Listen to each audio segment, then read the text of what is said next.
Crime figures reveal that in 1984, 89 armed robberies had been carried out in Manchester. 12 months later, that figure had risen to 139. A new generation of villains had clearly taken over where the QSG had left off. One of them was a young lad from Salford called Paul Massey. You were born in the 60s. How Salford changed from then until now? Well, as you know, in the 60s and the 70s and all that, it was more, there was no drugs in the scene, was there? Like, there wasn't cannabis in them days. There was no, what's the name, cocaine about, no heroin about, or out like that in them days. So it was a better, in my eyes, a better community of people was better, you know what I'm saying? So what did you get up to around Salford when you was growing up? Well, I started getting in trouble around about 8 years old. And I think I got locked up when I was about 12, ended up in preschool. What sort of stuff did you get up to? Mainly burglaries and things like that. And, you know, might do a few snatches here and there, where you're getting wages or other things. So when were you first sent away? I was first sent to preschool when I was about 12 years old. So that's 72? 72, yeah. And what was that like?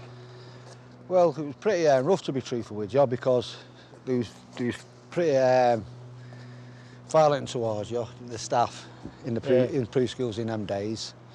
And plus you had to fight in them days to look after yourself, because there was no human rights laws in them or anyone protecting you. You have to protect yourself.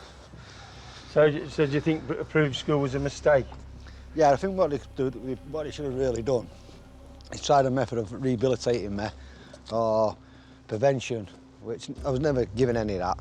I was just heavy-handed by the police, because even when I was a young kid, the police would beat you up, which they did. You'd father beat you up for getting in trouble as well. Then you go to the approved school and you're getting beat up in there off the staff who's running the place. So you come anti-social and anti-government, anti-police and everything, because everyone's attacking you from each angle. Massey's antisocial behaviour and rebellious views came to the attention of Ken Keating, a well-known anarchist and political activist in Salford.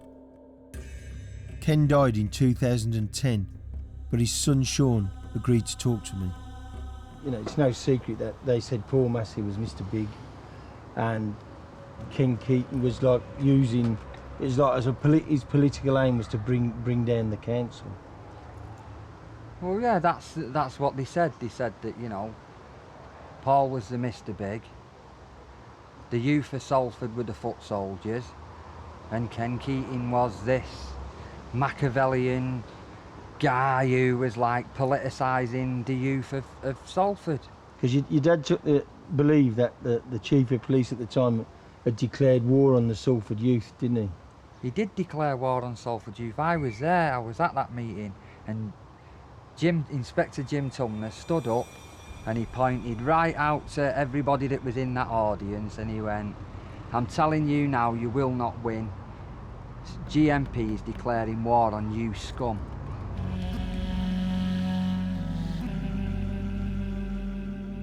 That declaration from the police sparked outrage amongst the Salford youth, and they took to the streets.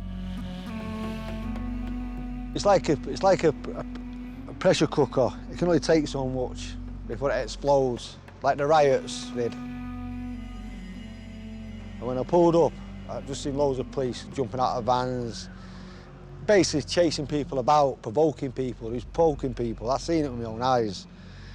Then people was all foaming each other, turning up. The police was rushing that gang, because people just stood about watching what was going on. Because like, you see 30, 40 police vans pull up, young kids come out and have a look, as you know, nosy. And then the police are chasing them about, running at them. And it's sort of like, loads of anger just come from nowhere. I just seen like people fucking coming from the estates, people running down these entries, coming off as ghettos and everything. And that's I've just never seen in my life so much anger in them young kids' faces. When they was throwing the bricks at the police, it wasn't bad, it was like so much feminine, so much aggression. He wasn't interested in the shops, he wasn't interested in the properties or anything like that, them kids on that day. They just worked a full battle with the police and he took it right to them and the police ran off. I was there. They ran, they abandoned Salford, then the kids attacked Salford precinct because the police abandoned it. That's why the police paid the money to the people because of the damage, because they left the city. And the reason they left the city, not only did they get chased off by, because they've hounded the Salford youth and the Salford teenagers so much. And that day I seen that anger spill onto the streets against the police. It wasn't about like looting, it wasn't about smashing shops or properties. This was police and the Salford anger. And that's what happened that day.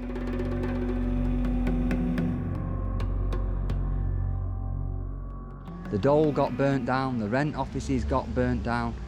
You actually go back and you look at previous acts of civil unrest, riots, whatever you want to call them, yeah? Everything gets destroyed. Nobody gives a fuck, they just burn it all to the ground because it's about destruction, yeah?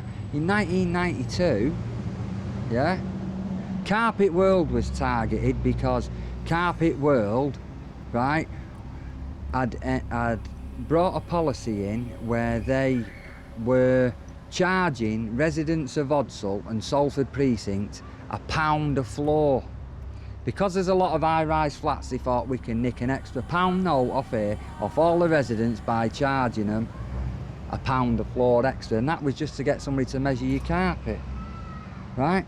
The Dole office is an obvious target anyway, yeah?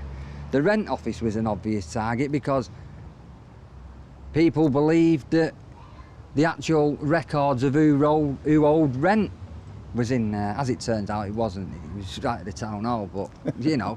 So, Get them next time. Yeah, but, you know, it's like, it's... What I'm trying to say is there was nothing of any use to the community targeted or attacked in 1992. Simple as that. There was no doctors' surgeries burnt down. There was no schools. There were no schools burnt down, and they're always usually the first target in a riot, because it's the kids, innit, you know. I remember vaguely that I know a few police vans were shot up and the police was shot at and there was fires all over the city. And I mean, there was a right destruction of damage done. And apparently, I got accused by someone from Salford Council that I was the Mr. Big behind it all. Mr. Burrows? Mr. Burrows, yes. Which I've never been arrested for any of this or even pulled in for it or questioned about any of this. And then since he's made that comment about that in the paper, he's just made my life pretty hell with the police. Following the riots, the police abandoned large areas of Salford. Massey, with the agreement of King Keating, then took it upon himself to protect the neighbourhoods. No crack, no smack, no hard drugs in Salford. Burglars. If somebody was found to be burgling or known to be burgled, they were spoken to. If somebody was selling hard drugs, they were spoken to. Usually with a bat, I hear. Well, you know... Well, I'm not saying it's a bad thing. By any I means necessary. I agree with it, but essentially your father and others had assumed the role of the police, really. They were policing Salford. Well, you know. When Ken Keating passed away, Salford turned out to pay its respects. And so was Salford missing? Salford would definitely miss Ken. He won't get another Ken. He'll never get another man like him. He's a one-off. He wasn't, how can I say, it wasn't to cause disruption, Ken, as people try and make him out. He was there to fight for people's rights, and, you know, if someone, police was harassing you or anything like that, he'd support you. He'd fight the police in legal ways of paperwork and marches and anything else. He's just an amazing man. I used to find it frustrating because I used to think, why can't my dad be like everybody else's dad? Down the pub, getting pissed, getting stoned, you know, doing what everybody else's dad seemed to do. And as I've got older, I've come to realise that he didn't just hate authority for the fact it was authority. Yeah, he was fighting a bigger battle, and that bigger battle was against oppression, the New World Order, the banks, it was everything. My dad wasn't just an advisor to the criminal fraternity. My dad was a political animal, and that's what his whole life was spent doing, fighting oppression and, you know, any kind of authority that would repress you or I, and that's what he spent his life doing.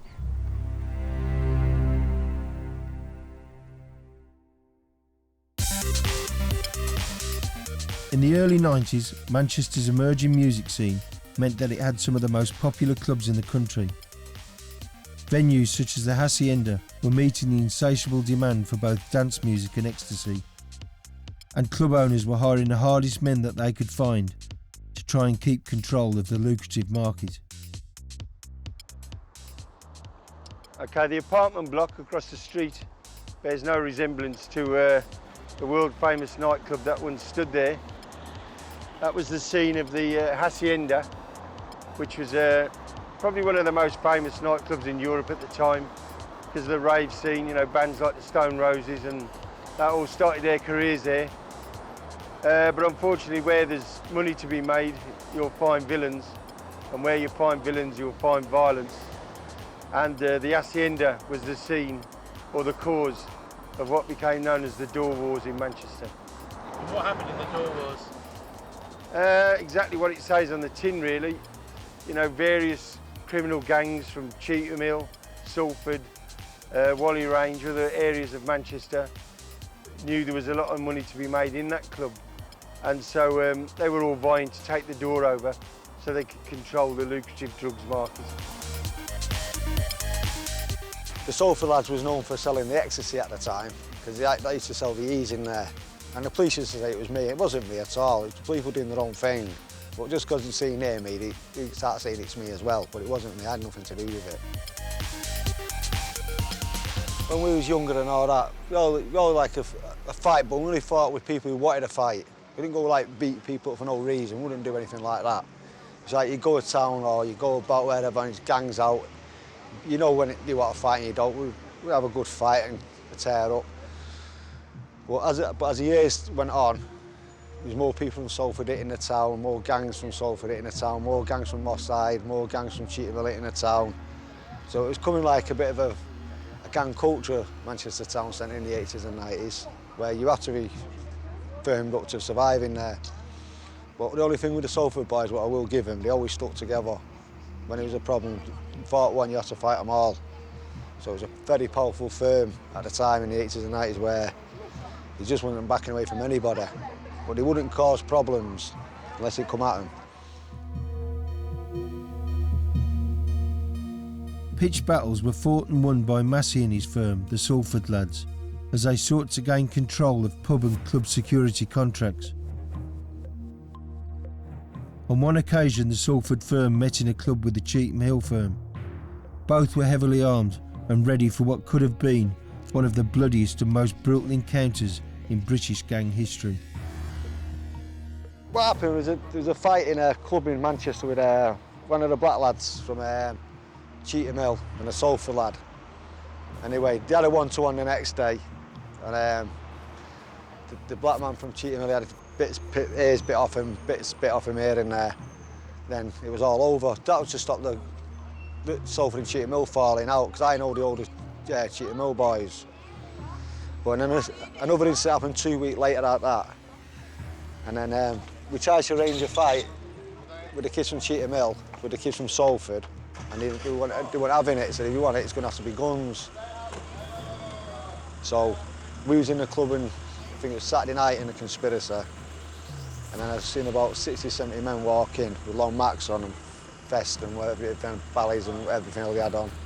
They come towards me, pulled loads of things out, and then next minute I just said, you better look around. I just turned around and realised that they were surrounded with men with guns. So I said, put them down or it's going down. So the kid were like that.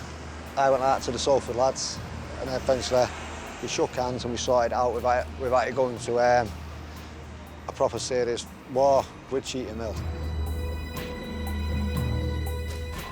Fortunately, it turned out nicely where it could have been a massacre, because there's over 2,000 people in that club, and there must be about 60, 70 guns on the scene of that night in there, and it just took one person to pull the trigger, and it would have been chaos. The first of many attempts by the authorities to bring Massey down failed miserably. He was acquitted of violent disorder at a nightclub after the main prosecution witness decided to go on holiday rather than face him in a trial. Like Vic Dark and Paddy Conroy, his home is routinely raided in an attempt to disrupt his life. The police come to the house and told me that I was getting killed. Said Louise was getting killed. They said my son and my daughter was getting killed. And they gave us an Osborne warning and left. Then, not long after, the door come crashing in at the front of the house and the door come crashing at the back of the house. I've jumped up to grab something, and before I know it, guys are running through the doors with balaclavas on and overalls. And I thought, it's a hit, you know, because there's no shouting police or anything like that. Next minute, I'm tied up, and then they're shouting, police, you're under arrest for money laundering. And that's when I was relieved, because I really thought I was getting took out. Then when I was taken to the police station, and then I was interviewed, which can give you the tape. It's the most utter crap I've ever been arrested for. And I was released, and when I got home, I found out that my girlfriend had been tied up naked in the bed by 8 guys with balaclavas on and overalls. My daughter, who was 14, she was dragged out of bed with no clothes on. And I've got my son, who's 21, who was tied up and took him for threats to call on the police. He's never even been in trouble in his life, my son. But all the charges have been dropped on my son. And then they done my girlfriend with disturbing the peace in bed. Disturbing the peace in the Yeah, bed. while she's in bed, yeah. The police have brought this new firm of police in, heavy-handed police. They're not from Salford. It's not Salford police. It's outside police, and it's the Operation Golf and Soccer. And they've come in, and like I said, they terrorised my house, tried to terrorise me, which they never do anyway. And then they beat a lot of my friends up on the estate, where they got a kid the other week, about 15 people have heard have been beaten up by the police heavy-handed, where they're jumping out with balaclavas, overalls on, and dishing really heavy-handed treatment out to people for unnecessary. The people who are walking down the road with a tracksuit or whatever, they look like one of the lads. They're jumping out and they're giving them a beating. I've had people beating through in the bushes.